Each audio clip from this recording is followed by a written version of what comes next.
Chapter 2. Sherlock Holmes Discourses. It was one of those dramatic moments for which my friend existed. It would be an overstatement to say that he was shocked or even excited by the amazing announcement. Without having a tinge of cruelty in his singular composition, he was undoubtedly callous from long overstimulation. Yet, if his emotions were dulled, his intellectual perceptions were exceedingly active. There was no trace, then, of the horror which I had myself felt at this curt declaration, but his face showed rather the quiet and interested composure of the chemist who sees the crystals falling into position from his oversaturated solution. "Remarkable," said he. "Remarkable. You don't seem surprised." "Interested, Mr. Mac, but hardly surprised.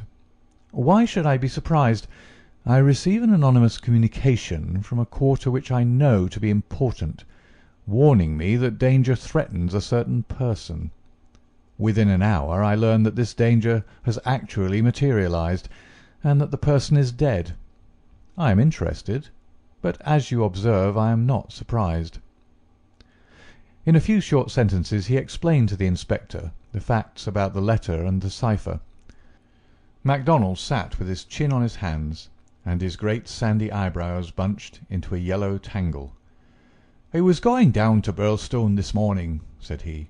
"I'd come to ask you if you cared to come with me, you and your friend here, but from what you say, we might perhaps be doing better work in London." "I rather think not," said Holmes. "Hang it all, Mr. Holmes," cried the inspector. "The papers will be full of the Birlstone mystery in a day or two. But where's the mystery if there's a man in London who prophesied the crime before ever it occurred? We've only to lay our hands on that man, and the rest will follow." "No doubt, Mr. Mac. But how do you propose to lay your hands on the so-called Porlock?" MacDonald turned over the letter which Holmes had handed him. "Posted in Camberwell. That doesn't help us much. Name, you say, is assumed. Not much to go on, certainly. Didn't you say that you sent him money?" "Twice." "And how?" "In notes to Camberwell post office." "Did you ever trouble to see who called for them?" "No." The inspector looked surprised and a little shocked. "Why not?" "Because I always keep faith. I had promised when he first wrote that I would not try to trace him." "You think there's someone behind him?" "I know there is." "This professor that I've heard you mention?" "Exactly." Inspector MacDonald smiled, and his eyelid quivered as he glanced towards me. "I won't conceal from you, Mr. Holmes, that we think in the C.I.D. that you have a wee bit of a bee in your bonnet over this professor. I made some inquiries myself about the matter. He seems to be a very respectable, learned and talented sort of man." "I'm glad you've got so far as to recognize the talent." "Man, you can't but recognize it after I heard your view. I made it my business to see him. I had a chat with him on eclipses. How the talk got that way I canna think, but he had out a reflector lantern and a globe, and he made it all clear in a minute. He lent me a book, but I don't mind saying that it was a bit above my head, though I had a good Aberdeen upbringing. He'd have made a grand minister with his thin face and grey hair and solemn-like way of talking. When he put his hand on my shoulder, as we were parting, it was like a father's blessing before you go out into the cold, cruel world." Holmes chuckled and rubbed his hands. "Great," he said. "Great. Tell me, friend MacDonald, this pleasing and touching interview was, I suppose, in the professor's study?" "That's so." "A fine room, is it not?" "Very fine. Very handsome indeed, Mr. Holmes." "You sat in front of his writing desk?" "Just so." "Sun in your eyes, and his face in the shadow?" "Well, it was evening, but I mind that the lamp was turned on my face." "It would be. Did you happen to observe a picture over the professor's head?" "I don't miss much, Mr. Holmes. Maybe I learned that from you. Yes, I saw the picture. A young woman with her head on her hands, peeping at you sideways." "That painting was by Jean-Baptiste Greuze." The inspector endeavoured to look interested. "Jean-Baptiste Greuze," Holmes continued, joining his fingertips and leaning well back in his chair, "was a French artist who flourished between the years 1750 and 1800. I allude, of course, to his working career. Modern criticism has more than endorsed the high opinion formed of him by his contemporaries. The inspector's eyes grew abstracted. "Hadn't we better—" he said. "We are doing so," Holmes interrupted. "All that I'm saying has a very direct and vital bearing upon what you have called the Burlstone mystery. In fact, it may in a sense be called the very centre of it." MacDonald smiled feebly and looked appealingly to me. "Your thoughts move a bit too quick for me, Mr. Holmes. You leave out a link or two, and I can't get over the gap. What in the whole wide world can be the connection between this dead painting man and the affair at Burlstone?" "All knowledge comes useful to the detective," remarked Holmes. "Even the trivial fact that in the year 1865 a picture by Greuze entitled La Jeune Fille à l'Agneau fetched 1,200,000 francs, more than £40,000, at the Portalis sale, may start a train of reflection in your mind." It was clear that it did. The inspector looked honestly interested. "I may remind you," Holmes continued, "that the professor's salary can be ascertained in several trustworthy books of reference. It is 700 a year." "And how could he buy—" "Quite so. How could he?" "Aye, that's remarkable," said the inspector thoughtfully. "Talk away, Mr. Holmes. I'm just loving it. It's fine." Holmes smiled. He was always warmed by genuine admiration, the characteristic of the real artist. "What about Burlstone?" he asked. "We've time yet," said the inspector, glancing at his watch. "I've a cab at the door, and it won't take us 20 minutes to Victoria. But about this picture. I thought you told me once, Mr. Holmes, that you had never met Professor Moriarty." "No, I never have." "And how do you know about his rooms?" "Ah, that's another matter. I have been 3 times in his rooms, twice waiting for him under different pretexts and leaving before he came. Once, well, I can hardly tell about the once to an official detective. It was on the last occasion that I took the liberty of running over his papers, with the most unexpected results." "You found something compromising?" "Absolutely nothing. That was what amazed me. However, you have now seen the point of the picture. It shows him to be a very wealthy man. How did he acquire wealth? He is unmarried. His younger brother is a station master in the west of England. His chair is worth 700 a year, and he owns a Greuze." "Well?" "Surely the inference is plain." "You mean that he has a great income, and that he must earn it in an illegal fashion?" "Exactly. Of course, I have other reasons for thinking so. Dozens of exiguous threads which lead vaguely up towards the centre of the web where the poisonous, motionless creature is lurking. I only mention the Greuze because it brings the matter within the range of your own observation." "Well, Mr. Holmes, I admit that what you say is interesting. It's more than interesting. It's just wonderful. But let us have it a little clearer if you can. Is it forgery, coining, burglary? Where does the money come from?" "Have you ever read of Jonathan Wild?" "Well, the name has a familiar sound. Someone in a novel, was he not? I don't take much stock of detectives in novels. Chaps that do things and never let you see how they do them. That's just inspiration, not business." "Jonathan Wild wasn't a detective, and he wasn't in a novel. He was a master criminal, and he lived last century, 1750 or thereabouts." "Then he's no use to me. I'm a practical man." "Mr. Mac, the most practical thing that you ever did in your life would be to shut yourself up for 3 months and read 12 hours a day at the annals of crime. Everything comes in circles, even Professor Moriarty." Jonathan Wild was the hidden force of the London criminals, to whom he sold his brains and his organisation on a 15% commission. The old wheel turns and the same spoke comes up. It's all been done before and will be again. I'll tell you 1 or 2 things about Moriarty which may interest you." "You'll interest me right enough." I happen to know who is the first link in his chain.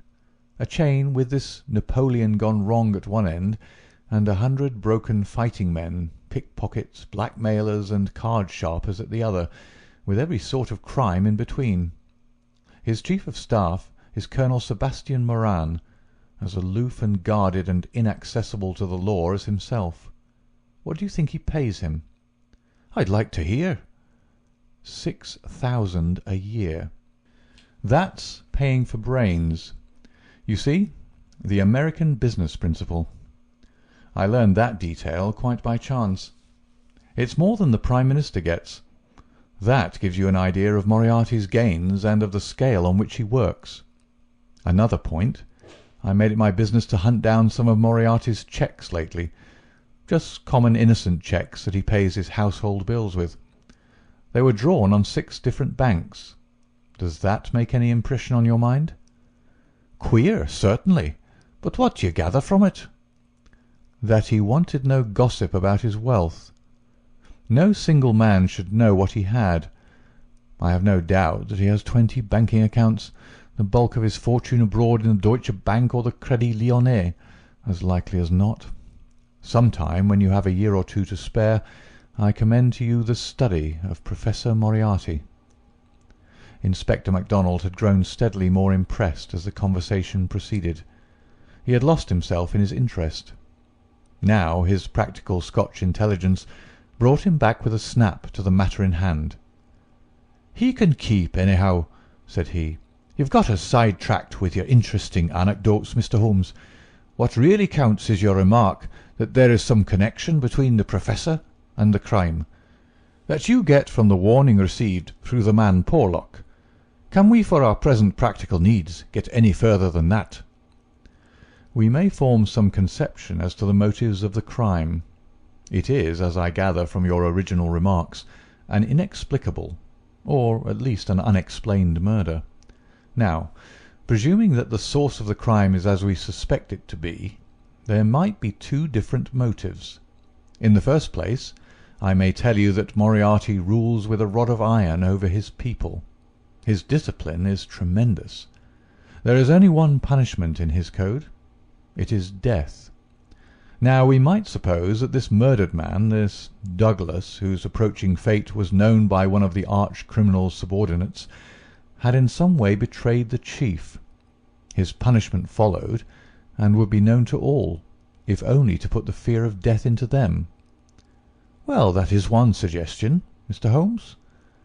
The other is that it has been engineered by Moriarty in the ordinary course of business. Was there any robbery? I have not heard. If so, it would of course be against the first hypothesis and in favour of the second. Moriarty may have been engaged to engineer it on a promise of part spoils, or he may have been paid so much down to manage it. Either is possible, but whichever it may be, or if it's some third combination, it is down at Burlstone that we must seek the solution. I know our man too well to suppose that he has left anything up here which may lead us to him. "Then to Burlstone we must go," cried MacDonald, jumping from his chair. "My word, it's later than I thought. I can give you gentlemen 5 minutes for preparation, and that is all." "And ample for us both," said Holmes, as he sprang up and hastened to change from his dressing-gown to his coat. "While we are on our way, Mr. Mac, I will ask you to be good enough to tell me all about it." All about it proved to be disappointingly little, and yet there was enough to assure us that the case before us might well be worthy of the expert's closest attention. He brightened and rubbed his thin hands together as he listened to the meagre but remarkable details. A long series of sterile weeks lay behind us, and here at last there was a fitting object for those remarkable powers which, like all special gifts, become irksome to their owner when they are not in use, that razor brain blunted and rusted with inaction. Sherlock Holmes's eyes glistened, his pale cheeks took a warmer hue, and his whole eager face shone with an inward light when the call for work reached him. Leaning forward in the cab, he listened intently to MacDonald's short sketch of the problem which awaited us in Sussex. The inspector was himself dependent, as he explained to us, upon a scribbled account forwarded to him by the milk train in the early hours of the morning. White Mason, the local officer, was a personal friend, and hence MacDonald had been notified much more promptly than is usual at Scotland Yard when provincials need their assistance. It is a very cold scent upon which the metropolitan expert is generally asked to run. "Dear Inspector MacDonald," said the letter which he read to us, "official requisition for your services is in separate envelope. This is for your private eye. Wire me what train in the morning you can get for Burleston, and I will meet it, or have it met if I am too occupied. This case is a snorter. Don't waste a moment in getting started. If you can bring Mr. Holmes, please do so, for he will find something after his own heart. We would think the whole had been fixed up for theatrical effect if there wasn't a dead man in the middle of it. My word, it is a snorter." "Your friend seems to be no fool," remarked Holmes. "No, sir. White Mason is a very live man, if I'm any judge." "Well, have you anything more?" "Only that he'll give us every detail when we meet." "Then how did you get at Mr. Douglas and the fact that he had been horribly murdered?" "That was in the enclosed official report. It didn't say 'horrible.' That's not a recognized official term. It gave the name John Douglas. It mentioned that his injuries had been in the head from the discharge of a shotgun. It also mentioned the hour of the alarm, which was close on to midnight last night. It added that the case was undoubtedly one of murder, but that no arrest had been made, and that the case was one which presented some very perplexing and extraordinary features. That's absolutely all we have at present, Mr. Holmes."